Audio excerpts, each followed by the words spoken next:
asalaamaaleykum dama bëggoon def live si bon ñaari point mooy balance émission balance ak Papa Ndiaye beneen bi mooy docteur Seydi temps yi li mu wax jëmale ko si ñi nga xam ne bëgguñu vacciné wu donc ci Papa Ndiaye vraiment di ko massiwu te xam ne bi ñu ko jàppee woon wax nañ si ne li ñuy wax ci affaire Pape Ndiaye bi dañ ko jaay doole parce que affaire civile woon loo xam ne mënoon nañ ko régler vraiment jarul woon muy àgg ba fi mu àgg moom nag nee na tëdd na peine bi gars yi proposé nañ ko pour may ko comment dirais-je grâce présidentielle yooyu yëpp mu bañ génn na mais def na ay déclaration yoo xam ne nii vraiment gis nañ ne jooy na naqarlu na am na lu ko metti te gis na aussi conditions yi fa gars yi du dundee donc ñëw na nekk ñu moom seen beneen ambassadeur donc de police jusqu'à la prison xam na dundin bi Pam Ndiaye dafa mës a invité moom édition du soir beneen soxna bi sant je pense Ndiaye Guy Marius Sagna ne ko Guy Marius Sagna doon wax ci affaire prison yi ni ñuy summee en fait nit ñi des du yoon ni ñuy summee aussi ay kilifa ay ñoo xam ne mag lañ tamit du yoon bon Pam Ndiaye waxoon ci loolu ne peut-être loolu noonu législation la député yi ñoom ñoo ko def est-ce que député yi waruñu demaat pour voter ko beneen bi mu waxoon ci conditions yi nga xam ne ñi ngi ko nekk woon Cap Manuel ne daanaka moom Guy Marius bi mu nekkee fa prison am na pratiquement 150 lañ doon nekk ci benn chambre donc Pam Ndiaye jotoon benn liste boo xam ne dañ ko envoyé xam naa président pénitentiaire yooyu ñoo ko joxoon liste mu yor liste bi donc moom mu doon wax ne li Guy Marius xel mu na ko nangu donc dañuy déglu waxtaanu Pam Ndiaye ak Guy Marius Sagna. ñaareel bi tamit yaa ngi wax ni chambre bi ay 150 personnes mais li ma jaaxal mooy dama yor fii liste boo xamante ni liste 37 prisons yi ci Sénégal prison bu ci nekk capacité dakay dem jël prison Cap Manuel capacité totale bi yëpp 150 places la mooy prison bi yëpp kon léegi naka la 150 détenus mën a nekk ci benn chambre puisque 150 mooy capacité prison bi yëpp yow nga ne chambre boobu rek 150 détenus la loolu tamit vraiment dina xaw a jaaxal nit ñi tuuti quoi. léegi Pape Ndiaye loolu man nga koy laaj doo ko laaj ñi nga xam ne ñoo jiite kaso yi benn métti mën nga koy laaj. non maanaam est-ce que 150 ci benn chambre bi ngay wax est-ce que réellement loolu am la wala da nga à peu près rek. mais Pape man bu ma nekkoon journaliste naa fexe ba jàng code pénal xool lan moo ma mën a yóbbu kaso fukki fan wala semaine ma def ko pour dugg kaso parce que tamit yéen foog ngeen am fit foog ngeen def investigation seen liggéey laaj na ko réew mi laaj na ko. bu ma nekkoon journaliste wala bu ma nekkoon xawma un chroniqueur affaire yooyu naa xool code pénal xool lan mooy peine bu gën a tuuti ma def ko dugg kaso. may ma prison yi nga wax ñun visité nañ ko mais ci kan nga war a dute. léegi man. waaw léegi yow. position laaj la ngay. mooy ñaar yaay invité ñetteel bi wa kenn niewul les. Pape peut-être que fii ngeen toog fii non damay laaj rek. Pape fii ngeen xamul toog di laaj rek. fii ngeen toog fii ñenn ñi wax ne wax nañu ak xawma Seydi Gassama te xamul. benn ñaareel bi li doon dugg ci chambre. non damay mooy laaj la rek damay laaj. ci mais naan kii ak ne man maa tax directrice bi jóge fii. comme tel directrice cette précision elle est suspecte et elle est inacceptable. ah parce que man kenn mësuma dégg muy ce matin muy ici que man maa tax Khady jóge fa. d'accord. donc li mu bëggoon gisaat leen mooy Pam Ndiaye dafa génn waat ne bon liste bi mi ngi nii te liste bi c'est officiel moom mooy nit ñi xam ne moo ñoo nekk Cap Manuel donc fii li mu fa bëggoon indi mooy Guy Marius dugg na prison duggati prison mu ñëw ci plateau bi di wax ñoom Pam Ndiaye di ko weddi ne li muy wax dafa jot note bi kan moo ko indi note bi administration pénitentiaire ñoo ko jox Pam Ndiaye Guy Marius na ko man su ma doon journaliste dinaa fexe ma def benn ci code pénal lu ndaw pour dugg fa yàlla li muy def Pam Ndiaye s'est retrouvé en prison te bi mu génnee bi wax ba xolam tooy am na lu ko metti lool parce que ça fi mu déparé mooy condition yi ñu ko jàppe woon en garde à vue police centrale muy wax loo xam ne lu doy waar la loo xam ne nii nee na loolu du dignité nit nit xar sax warul nekk ci condition yooyu fi ñuy demee ginnaaw kër si karo yi ñuy tëdd mu sedd nañ leen di summeeg yooyu yëpp Pam Ndiaye wax na ko te moom tamit bi mu demee tamit gis na nu ñu fa nekkee donc tey am na lu ñu ko doon wax moom Guillaume Diop ko wax il a fallu ko moom mu dem dund ko pour xam ne administration ba këyit bi ñu bind du këyitu dara parce que effectivement ñoom duñ bind leen loo xam ne da leen di incriminer donc bind nañ jox ko moom il a douté par on ne dira pas sens ouvert par malchance il a expérimenté beneen bi mooy dafa am seen émission boobu noonu passé la deuxième émission bi benn chroniqueuse bu tudd Ngone xaw ma nag nan la sant mais ñu ngi ko présenté comme chroniqueuse judiciaire mooy spécialiste nga am peut-être que du journaliste mais bu ñu la waxee chroniqueuse mooy am na ñoo xam ne ay chroniqueurs sportifs lañ mën nañ ci tudd Laye Diaw mën nañ ci tudd Mame Fatou Ndoye am na ñoo xam ne ay chroniqueurs politique lañ mën nañ ci tudd peut-être Pape Alé Niang mën nañ ci tudd keneen ak keneen am ñoo xam ne ay chroniqueurs judiciaire lañ mooy comme ku jigéen kooku mais dafa wax loo xam ne nii ay wax yu ëpp dayoo pour man et loo xam ne d'après information yi dëppoowul ak li am ndaxte bu nekkee nag da nga nekk chroniqueur judiciaire au moins war nga am ay notion ci droit ay notion ci droit mooy waroon na sax yow nga jàng droit nga am si licence wala nga am si introduction bu dëgër nga xam ne booy wax dara parce que loolu dafa am solo ci justice booy wax yow en tant que nit ak ngay wax loo xam ne yow dañ la ko wax loo c'est-à-dire police moom li mu lay wax da lay wax loo xam ne moom da koy disculper c'est-à-dire moom day seetal boppam mais booy waxee waxi police nga naan ngay def comme si loolu moo am utiliser woo li ñuy wax ci tubaab le conditionnel ça veut dire que xamoo fooy utiliser conditionnel xamoo foo war a utiliser transitif xamoo foo war a utiliser loo xam ne ni yow da nga koy wax à la première personne du singulier y a problème dafa wax ci benn affaire mooy Seck Ndiaye et lim ci wax dañ koy déglu point par point premier li wax ci Seck Ndiaye déglu leen ko. pour juste ñu revenir ci li nga xam ne moom mooy Fatou Abdou Faye Pape wax na ko léegi yow tam wax nga ko mooy longue liste yi dama koy dooree avant ngay ñëw ci ki nga xam ne mooy Abdou Faye ci Seck Ndiaye foog naa ne man donc maa si defoon reportage bi nga xamee ne Fatou dem naa ba ci këram fi nga xam ne fa la faatoo. bu nekkee ne déglu loolu ma dégg-dégg bi baaxul ngeen signalal ko dégg par la suite may def ay investigation ba xam li nga xam ne moom moo ko faat pour wax la ne faatoowul ci commissariat central waaye ci oto bi ñu ko doon yóbboo mooy ambulance bi nga xam ne police ñoo ko joxoon te ambulance boobu ñaari ñoo xam ne sans abri ñoo doon xeex sax kenn jam moroomam bi ñu ko andee pour defar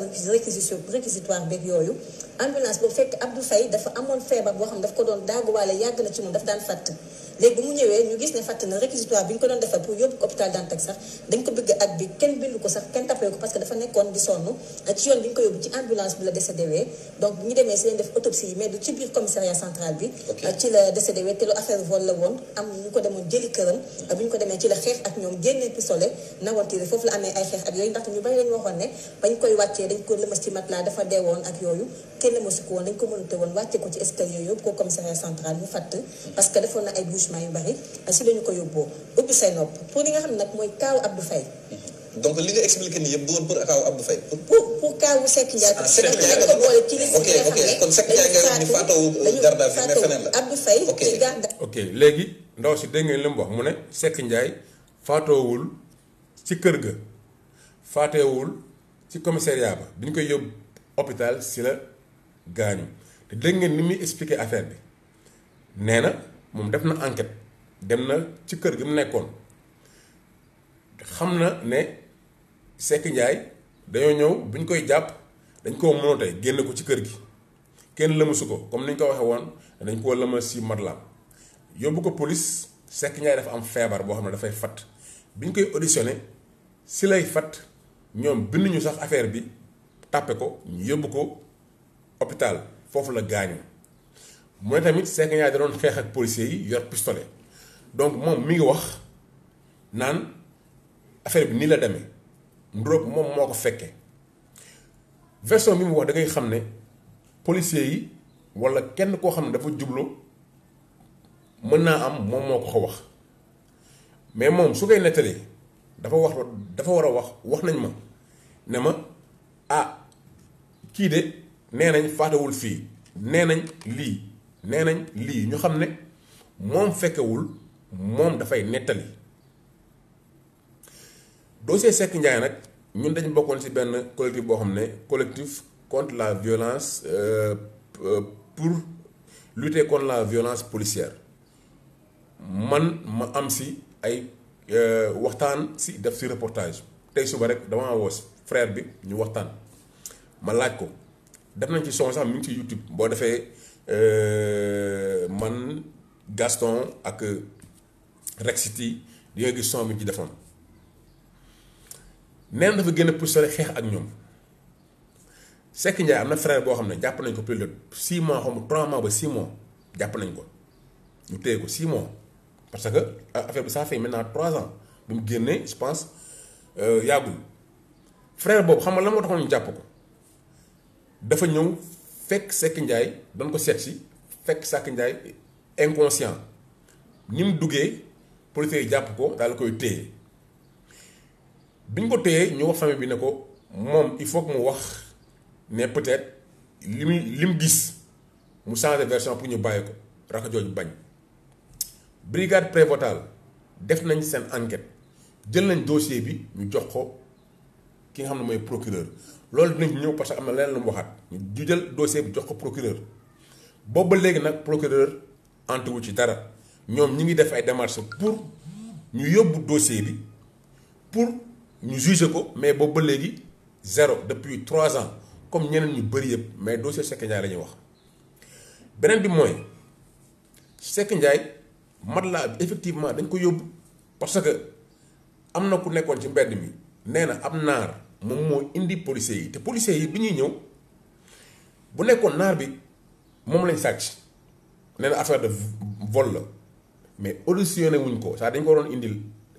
convocation yóbbu ko police auditionné wuñ ko lépp mi ngi amee ci biir kii bi chambre bi te comme Seck dañ fekkoon foofu benn diplôme de boxeur ak yooyu ñu ne dafa résister am taayu mbër peut-être que moo tax ñoom tamit ñu kii et puis li arrivé moom nee na bi Seck Ndiaye di génn parce que borom kër gi moo si yem dañ ko lëmas ci matelas bi ñu demee commissariat pour ñu jox leen matelas dañu leen jox matelas bu bees ñu ne leen matelas bi du suñu matelas. beneen bi mooy am na ku taxawoon doon gis scène bi ci mbedd mi moom moo ne dañoo ànd ak naar bi toog ci oto nekk si biti ñoom bu ñu duggee ba affaire yi am ñu génnaat wax naar bi dem moom mu njort ne naar bi dañ ko wax ne ko am na problème bu am peut-être que gaañam dafa dee si la naar bi daal di tefesu léegi bu nekkee naar bi porté woon na plainte pour viol pour vol du moins dossier boobu nekk na si commissariat ba dossier boobu dañ ko instruire def mandat d'amener wala ñu def convocation parce que avant ñu def mandat d'amener dañu defal convocation pour une histoire de vol de tissu affaire tissu rek la woon ab naar libanais dañoo sàcc sama tissu moom day jaay lañ ko tissu boo xam ne ki ko jaay peut-être dafa sàcc mais mënu ko xam mais nañ la ko convoqué nga ñëw ñu entendre la et ensuite les responsabilités bu nekkee ne yow receleur nga. donc bu nekkee ne yow receveur nga ñu jàpp la receleur nga ñu jàpp la bu nekkee nag doo receleur ñu bàyyi la naar boobu kan la. ba léegi police naar boobu kan la ba léegi police joxewul turu naar bi kenn xamul naar bi kan la te naar boobu il est impliqué parce que moo indi ñooñu sans dara convocation sans dara ñu ñëw par la force def li ñuy def après tas kër gi jaxase néeg bi yóbbu ko ba pare tey rakam te effectivement dañuy woote quoi. des mois et des mois maintenant lan lañu mën a jàngat ci kii mooy dafay utiliser première personne du singulier ne moo def enquête mooy tirer ay conclusions moom ñu déglu beneen vidéo boo xam ne boobu ba léegi moom la. waaw juste rek pour daaneel que ne Ngoné ñëpp xam nañ ne elle maîtrise bien le dossier. yaa ngi wax ci liste longue nit yi nga xam ne. faatu nañu ci commissariat yi te kenn waxu ci dara. mais tamit nu muy dalee ay nit yoo xam ne civil lañ noonu lay dalee tamit takk der yi. te loolu tamit il faut ñu taxaw seetlu si il faut ñu wax ci parce que luñ ci mënti wax ñoom it ay nit lañu. te ay doomu jàmbur lañu. ñu ngi gis Lat Grand Ndiaye nekk GMI. dans le cadre de ces exercices ci liggéeyam ñu fel ko ci checkpoint foofu ca juuti ba ay xale yu ndaw yoo xam ne amuñu permis ñu leen doon toppee association de malfaiteurs faux usage de faux dans des documents administratifs ak li nga xam mooy mise en danger de la personne ñu ay mbokkam gis nga boobu ba tey ñu ngi ñaawlu parce que xamuñu fan lañ koy jooyee te pourtant ay takk der lañu ay nit lañu ñu gis ci Koumpentoum policier faatu na fa ba tey kenn wax ñu ci dara ñu gis ci Mbour tamit ci même circonstance yooyu nit ku mandi fenn policier moom tamit mu daanu te gisuñu organisation des droits de l'homme ñu wax ci yéen seen plateau yi noonu laa ko mun waxee du ma wax mais yéen seen plateau yi comme ñu defee édition xam nga yéen ñëpp la parce que dañ koy def du mais bu ñu gisee voilà bu policier tey policier bu tiire woon tey mu tiire ma dee ñaanuma ko yàlla wala mu tiire ulee mu dee suba nga gis édition spéciale organisation droits de l'homme di woote journalistes yi def ko loolu alors que ñoom tamit ñun bu ñu tëddee nelaw ba yandoor wala ñu mën a toog suñu xel dal comme ni ko kii waxee ñoom ñoo tax parce que ñoom ñooy assurer sécurité bi ak ordre public alors loolu dina baax ñuy massawu seen waajur waaye tam ñu topp dossiers yi ba xam dossiers yi fan lañ mujjee comme kaw Seck Ndiaye frère am na ay kàddu yu mu wax maanaam ne dem na ci jugement ba mais kon ñu peine bi nga xam ne condamné nañ ko ñi ko def dafa ndaw 6 mois lañ condamné kenn ki ñeneen ñu ne ay fils à papa la ñu kenn ki papam day politique am na branlon kenn condamné. donc fii jàpp naa dafa juum parce que nee na Seck Ndiaye frère bi nee na jugé nañ ko ba am 6 mois defe naa effectivement je pense que dafa juum parce que Seck Ndiaye dossier bi ba léegi ça n'a pas été jugé fii moom je pense que dafa juum et peut-être que bu ñëwaatee balance dina rectifier wu c'est pas le dossier de Seck Ndiaye day wax beneen dossier lay wax mais le dossier de Seck Ndiaye jusqu'à moment où je vous parle c'est dans le bureau du procureur amul beneen avancement beneen bi muy wax benn affaire boo xam ne nii xaw ma Grand Ndiaye la beneen bi mooy Grand Ndiaye muy wax ne policier boo xam ne dañ koo fiir ay ñu ko fiir am na ay doom ñoo xam ne doomu ay autorité lañ ñu bàyyi leen tëj yoo xam ne daal vraiment du tëj dara xam nga léegi booy ñi nekk di dox et que loolu muy fustiger l'attitude de la société civile et l'attitude du peuple ne peuple bi comme policier bu ñu reyee ni ñuy génnee di ko ñaxtu noonu la bu ñu reyee policier noonu la ñu gën a ñaxtu mën nañ waaw mën nañoo méthode lu bu ñu reyee policier mais mënuñu moom à chaque fois nag autorité ni lañu def ñuy dellu di accuser ñi nga xam ne ñoom ñooy population parce que population bi la moo tax bu ñu reyee nit ñoom ñuy yuuxu parce que amuñu doole parce que amuñu fu ñu koy waxee Seck Ndiaye Timéra ñun ñëpp ñu ngi daw di yuuxu pour ñu juger leen cette affaire ba léegi kenn du leen dañ leen snobé dañuy noppi ñoom bu ñu amul dara ñu def dañuy noppi tëj dossier bi kenn xamul dossier bi Aly Ngouille Ndiaye ñooñu yëpp daanaka ñu si bëri ci magistère Aly Ngouille Ndiaye ba léegi dossier yi demul fenn léegi policier bi am na corps boo xam ne c'est appartenir muy police boobu je pense même bu amul syndicat mais am na ministère donc ñooñu am nañ doolewu mais wax ak autorités yi donc policiers yi seen bopp ñoom nañ exiger que li nga xam ne parce que États-Unis loolu la yeneen bu nekkee seen moroom policier la moo la ñu rey mais police yi am nañ syndicat de police ils vont mettre la pression pour que ki ko def loolu dootu ko defati mais au Sénégal léegi yéen bëgg ñun ñi nga xam ne amuñu doole wax rek lañ mën ak ñaxtu ñuy ñaxtu policiers yi nga xam ne ils sont du côté du pouvoir parce que policiers ñoom ñoo am force légitime yow boo toogee sa kër ñu mën nañ ñëw jël la ñëw enquête la donc bu nekkee ne am na ñoo xam ne mooy commissaires yi commandants yi ñoom ñoo nekk seen autorité mais ñooñu ñu nekk seen responsable ñu nekk ñoom sous leur ordre bu si kenn deewee mais ñooñu nañ jël combat bi wax ak ministre yi bu ñuy def conférence ñu def conférence ñu topp ñooñu ba ñi nga xam ne ñoo dee si mbedd mi ay doomu quelqu'un rey leen si dara ñu topp leen donc ñun mën lañu xeexal si loolu donc mënuñu delloo wax ji ne yéen war a xeexal yéen a war a comme si dañoo jàpp policiers yi ne bokk policiers yi su ñun lañ bokk lu ñu mën rek mooy effectivement loolu ñu ñëpp naqaru nañ ko mais naqaru rek lañ mën doo dem di leen manifester pourquoi nga dem di leen manifester ñoom seen bopp am nañ doole boo xam ne nii war nañ mën a fajal seen bopp seen ministre seen ministre de l'intérieur wala seen ay autorité wala policiers yi seen bopp ñoom ñu banque seen loxo ne nañ topp dossier yi parce que rey nit délit de fuite loolu lépp ñu def ko tey ñu leen lu dul xaw ma 6 mois xaw ma sursis xaw ma 1 mois mais loolu si bon dëkk lañ nekk bu nekkoon baalo la moo ko def tey kenn du ko wax kenn waxatu ko maintenant dafa tombé si ñu ko def nekk ñoo xam ne seen peut-être ay parents jot nañ seen loxo jot nañ si ginnaaw maintenant la seule note positive ci émission boobu je pense Binta Mané la xaw ma nan Mané xaw ma Alima Mané xaw ma moo ko def parce que elle lui a rappelé effectivement que ni muy waxee du woon noonu. juste rek pour daaneel que ne Ngoné ñëpp xam nañ ne elle maîtrise bien le dossier mais dama bëgg a indi rek benn côté que elle est un tout petit peu affirmative dans ce qu'elle dit c'est comme si que ne enquête bi moom moo ko def peut-être li enquête bi rusal daf ko dëggal loolu pour man comme enquête ak si yoon dañoo war a bàyyi ba mu jéeg parce que man li may xalaatee loolu la suñu mbokk internet yi di xalaatee parce que parquet la jógee bu ñu nee retour de parquet rek c'est parce que jaar nga kaaf te ku jaar kaaf dëgg xam na ne booy dugg dañ lay simmi ba nga set ni la sa ndey juree nga tëgg nga jonkoon sëq sooy génn donc moom nee na ko effectivement ni ngay waxee dafa ndroog yow yaa fa nekk wala yaa def enquête wala li ngay wax dëgg la donc bu nekkee ne yow chroniqueur judiciaire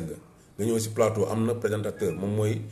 teg sujet bi di jox chroniqueur yi ku si nekk mu indi selon sa spécialité parce que am na fii yoo xam ne peut-être ancien kii la policier la am na koo xam ne juriste la moom day dem xam nga indi ay information mais booy dem indi ay information da nga war a xam lan mooy affirmatif lan mooy conditionnel xam nga nan nga war a waxee. parce que loolu dafa am solo ci justice dafa am solo ci affaire yoo xam ne c'est en cours de justice samay ay wax dañ koy bañ ba bu ñuy wax ñoom di plaider wala dara dañuy wax je cite bu ñu waxee je cite boobu mooy ci bind on ouvre les guillemets mooy lii may nar a wax du samay wax jàmbur la nga wax loolu même boo koy conjuguer première personne du singulier ñoo xam ne wax jooju kat du say wax. après nga ne fin de citation mooy wax ji ma wax te du sama wax jeex na léegi nag maay wax sama ay wax loolu si chroniqueur judiciaire dafa am solo donc chroniqueur judiciaire bi bu nekkee ne da ngay tëb rek bokkul ak animateur musique da ngay ñëw rek def lu la neex non animateur musique war na am culture musicale mais chroniqueur judiciaire aussi war na am culture judiciaire lire xam nu ñu war a waxee quoi tu vois donc beneen bi des mooy prison yi bu gaaw quoi. nit ñi summee nit ñi yow ñun dañu am suñu culture lépp looy def da nga koy def mu jublu ko sa culture ñun solu fii am na tubaab bi am nañ ay plage nudiste ñoo xam ne rek da nga fay dem plage yoo xam ne kenn du sol dara dañuy def dung am na sax ay vélo yoo xam ne nii course la ñëpp dañuy def dung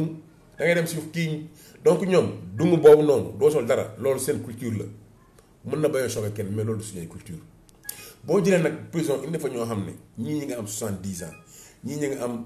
18 ans ñii ñi nga am 20 ans nga boole leen su ma leen bañ set xamoo ku si nekk nan la yàlla bindee sa ay cër nan la mel say moroom góor wala ñëpp gis ko xamoo ndax kii am na feebar xamoo ndax kii yàlla bind na ko noo xam ne nii dina am kersa si moom nga wulli suturaam noonu si biir si diggu ñëpp gis ko nga xam ne loolu noonu. dina nekk si boppam mu nekk mag xam nga loolu dafa rafetul même bu ñu neen da nga koy visiter mën nga isoler jigéen ñoo leen di mais mën ngeen isoler si benn chambre ku si nekk ku dugg ngeen kii ko yéen bu nekkee ne yéen la mais keneen ku si nekk du gis moromam mais yéen ngeen boole leen futte leen bañ a dung ku nekk di gis sa morom am kersa boo xam ne nii magum jëmm nga koy sëggloo xam nga di ko jonkoonloo di ko sëqaloo def koon dung loolu dafa rafetul ci suñuy aada donc bu ñuy appliquer ay textes tamit da nga koy appliquer mais ak intelligence moom loolu laa amoon li may wax ci kii maintenant pour docteur Seydi bi vraiment koo xam ne nii la ñun dañ koo naw par rapport ak lépp li nga xam ne moo nekkoon ci affaire Covid bi départ bi mu am ci taxawaay boo xam ne ñëpp salué nañ ko benn moment mu am jàmmarloo moom ak Abdoulaye Diouf Sarr ñu daal la koy def lu ñuy wax mettre ko au frigo te li mu doon wax à Ziguinchor lu amoon la mooy dafa amoon manque matériel foofu noonu bi mu ko waxee nag mettre nañ ko de côté am na jàppante peut-être après ñu indiwaat ko xam nga pour rétablir ko dans ses droits et tout quoi administration sénégalaise noonu lay demee ñoom dañoo am bâton boo xam ne bëgguñu nga wax dëgg mais nii tamit c'est comme si dañ ko retourner am na nag moom opinion comme ni ma ko bindee ñu ne les non vaccinés mais dañ ne les anti-vaccins baax na les anti-vaccins baax na mais anti-vaccin man je suis anti-vaccin est-ce que ça fait de moi un criminel ah man je ne me considère pas un criminel képp koo xam ne man sama njaboot nga wala am naa si yow dogal wala mën naa la wax ak yow dinaa wax ak yow ci li tax man wóoluwuma vaccin yi léegi nag loolu nag ay argument ñoo koy dindi mais du ne yow ab criminel nga mooy dañuy ñëw rek boole lépp ne la day non ne la yow fële nga bokk étiqueté la warul am waxtaan la contradiction la bu ñu nee consentement éclairé dafa am fu mu jógee médecine consentement éclairé la loolu mi ngi jógee ci le code de Nuremberg le code de Nuremberg fan la jógee lan moo tax loolu mu am ci médecine gis nga texte yu am yu bëri dafa am fu muy jógee deuxième guerre mondiale dafa amoon ñaari procès benn procès bi ñu jëloon ci juge yeeg responsable armée yeeg policier yeeg waa Gestapo yi ñi nga xam ne ay nazi lañ moom mooy ñi doon liggéey ci Hitler ñu def leen jugement ñooñ bi ñu defee jugement ñu si bëri ñu tëj leen nii ñu pendre leen ndax li ñu doon def nit ñi notamment les juifs mais mu am beneen procès boo xam ne nii xam nga ña lañ doon jugé procès bi entre 1946 ak 1947 procès boobu on jugé que les médecins yi lañ si doon ak infirmiers yi lañ doon jugé donc xam nga kon médecine ak infirmerie lu am solo la boolewuñ leen sax ak militaires yi procès boobu buñ ci génnee ñii dañ leen a acquitté ñi ñu tëj leen ñeneen ñi ñu pendre leen ay médecins ñu pendre ay médecins lan la médecin def ba mu garaaw ba ñu koy pendre te foofu la code de Nuremberg jóge pour wax léegi nan la ñuy fajee nit nan la ñuy introduire comme ay vaccin nii ay substances yoo xam ne muy ay mbir yoo xam ne dañ koy dugal sa yaram code de Nuremberg moo ko régir dafa amoon benn docteur bi ñuy wax docteur Mengele daf doon def ay expérience les juifs dañ leen doon jël bu ñu leen jëlee ñu yóbbu leen benn camp bu tudd Auschwitz juifs yi boo xoolee liñ ci rey li ëpp ñu ngi ko reyee Pologne moom daanaka le quart de sa population ci deuxième guerre mondiale deewee plus de 3 millions de Polonais juifs ont été tués dans les camps de concentration notamment à Auschwitz Mengele da doon jël ay cheikh di def si ñoom ay expérience di leen jam di tëj seen cerveau yi di jam seen bët yi di leen écarter di def expérience yoo xam ne nii pour jëleen comme ku bàyyi amul anesthésie amul dara ay leen médecine nee na loolu noonu da koy def pour recherche am médecin yoo xam ne dañ leen jox ordre ñu def loolu taxoon ñu ne lii wartul am ci àdduna jël ay nit jàpp leen forcer leen dugal si ñoom ay affaire substance def si ñoom expérience moo taxoon ñu ne képp koo xam ne dañ lay faj am nga droit nga ne man liñ may faj doyuma bu la neexee sax yow nga bàyyi sa bopp ba nga dee bu nekkee yaa ngi sa xel exception bi waxoon naa leen ko mooy psychiatrie bu nekkee yow àndoog sa xel bu boobaa nga war a def ay dégâts dañ lay jàpp ñu faj la te bu ñu lay faj mën nañ la forcer médicament yi mais loolu daf nga koy def mais les anti-vaccins est-ce que ñun dofuñu professeur boobu di wax professeur Seydi am na ay professeurs yu toll ne moom wala yu ko ëpp dayoo yoo xam ne nii comme Raoul comme Jean-Luc Montagnier ñoo xam ne nii Jean-Luc Montagnier am na prix Nobel mais de médecine bind ay articles yu bëree bëri yoo xam ne nii am na ay publications nombre de publications yi docteur Raoul def kenn xamul yan la mais Montagnier nee na mais vaccination yi moom moo tax ñu am mutation yi am ci virus bi et loolu ñoom war nañ ko xam parce que boo defee benn vaccin ci virus boo xam ne comme virus grippe dafay muté parce que vaccin yooyu boo ko defee ci ki nga koy jublu kooku tamit dafay défendre boppam moo tax muy am ay changement yow léegi nan nga mën def benn vaccin tey suba affaire yi mité nga ne vaccin boobu c'est toujours valable et lan moo tax ñoom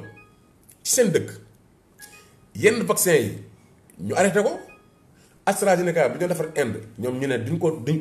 arrêté dañ ko Europe léegi dañ ko jox Afrique de même que yenn vaccin wu Pfizer yi médecin bu siy wax France dañ lay wax lan dañ naan la waxal ne je déclare que je n'ai pas de conflit d'intérêt mooy yow yenn ministères yi joxuñu la xaalis yow yenn firme pharmaceutique yi joxuñu la xaalis pour ñu xam ne da yow li ngay wax da ngay wax sa aqulaay tala mais képp koo xam ne yaa ngi liggéey si OMS yaa ngi liggéey si c'est pas di liggéey ak Pfizer wala di liggéey ak si yenn fondation yi ñu lay jox xaalis nga wax si loolu da ngay waxee sa bakkan ngay waxe te li ngay wax am na loo xam ne ni yow war na la wóor ne boo waxee leneen li dañ lay dàq donc docteur Niang mais wax na ay kiiwam mais est-ce que mës nañ jël ci plateau télévision rek ñu teg ñaari docteur Niang docteur Seydi teg keneen ak keneen ñuy wax ak je pense bu soo xaw ma lay ki nga xam ne nii biologiste la woon au niveau de l'université pour ñu def benn débat contradictoire si nga xam ne ñii ils sont vaccins ñii ils sont vaccins argument contre argument vaccin boo xam ne soo ko vacciné wu di nga jàpp maladie bi soo ko vacciné wu di nga transmettre maladie soo ko vacciné wu di nga sol masque te boo ko vacciné woo tamit di nga kon ne def distanciation sociale mais loolu de vaccin te c'est prouvé que vaccin bi en fait c'est en expérimentation parce que am na délai boo xam ne nii mënoo koo dépasser il faut que mu dépasser ko pour que yow nga mën a egg donc essai clinique lañ ñem loolu c'est acté maintenant ñoom fi ñu toll dañ naan ñii c'est des théories complotistes la ku ànd ak léegi yéen li ñuy def yi ngeen def communication la journalistes yëpp dañuy ñëw ñu bind jox leen ngeen lire amul benn journaliste bi def investigation ñeme dem xool pour vérifier moo reeg yooyu docteur Seydi mu ne xaw ma 300 et quelques patients lañ amoon mais la majorité xaw ma plus de 80% plus de 60% ñooñu ñëpp c'est des gens non vaccinés xam nga ñi am forme grave yi xam nga les 60% c'est des cas de non vaccinés mais yow booy def comparaison scientifiquement échantillon bi ngay jël mais Sénégal tu prends le nombre de gars qui sont vaccinés le nombre d'habitants vaccinés mais boo jëlee 100 peut-être que 2 ñoo fi vacciné léegi yow nga bëgg a jël comparaison boobu di ko def entre ñi mais à chaque fois bu nekkee ne jusqu'à présent matale wuñu vaccination yépp li wër te wóor mooy comparaison boobu mu def tegu ko fenn te il faut que ñuy def ndànk ci pourcentage yi ñoom yi ñuy joxe dégg naa Serigne Mbaye Thiam temps yële ci affaire inondation yi mu wax tamit ba joxe comparaison ci pourcentage mu ne boo jëlee surface du Sénégal zone yi nga xam ne dafay inondé matul sax 1% de la surface du Sénégal loolu la wax ne kon ñii promouvoir wala ñii fësal zone yi inondé ñoom benn partie bu infime lañ jël bëgg a jàpp ne Sénégalais du fay inondé mais boo xalaatee noonu quand un postulat est faux lépp li nga siy wax c'est faux parce que postulat de départ bi c'est faux postulat de départ bi Serigne Mbaye Thiam def dafa faux ndaxte boo jëlee Sénégal yëpp mais yan zone la nit ñi dëkk par rapport ak zone yi nit ñi dëkkul donc pourquoi ngay jël zone yoo xam ne nit ñi dëkkuñu fa suufu joor la nga bëgg a jël pourcentage boobu yow comparé ko mais bu nekkee ne Dakar fi ñu nit ñi dëkk 1% beneen 1% boobu temps daal di si inondé mais yow nga bëgg a jël benn pourcentage bu mag rek ne non kon pourcentage bii kon ça veut dire ce n'est rien c'est la même chose que ñu ne la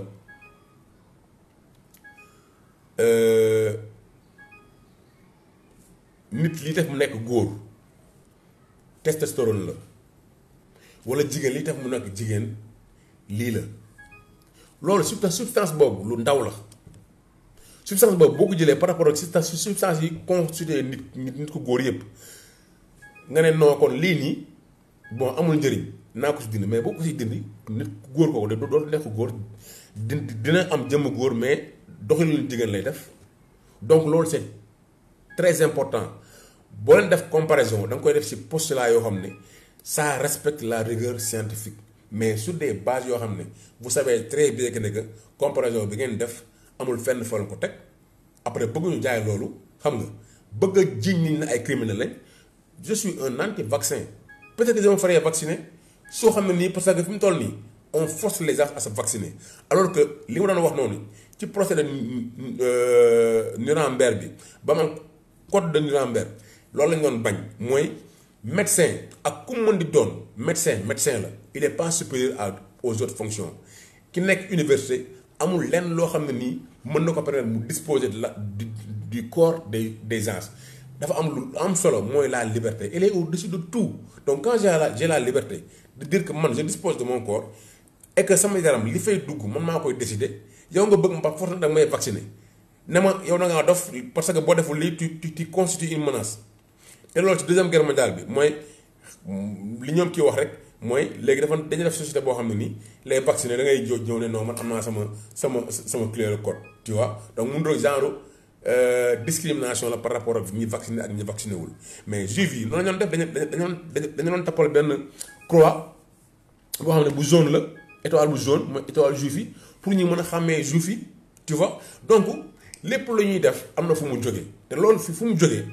dafa am solo ñu koy convoquer pour ñu xam ne nit am na droit mu ne vacciné wu ma nit am na droit mu ne bu amee xelam aw jëluma comprimé même bu nekkee dafay dee mais tu vas pas ñëw pour dugg si maanaam pour def ko cas de conscience ne ko léegi kon yow criminel nga parce que da nga nar a transmettre mais da nga nar a transmettre maladie bi mais ñi vacciné wu ñu ngi transmettre maladie bi ñu ngi koy transmettre y a aucune base scientifique amul ñu ne la cas grave yi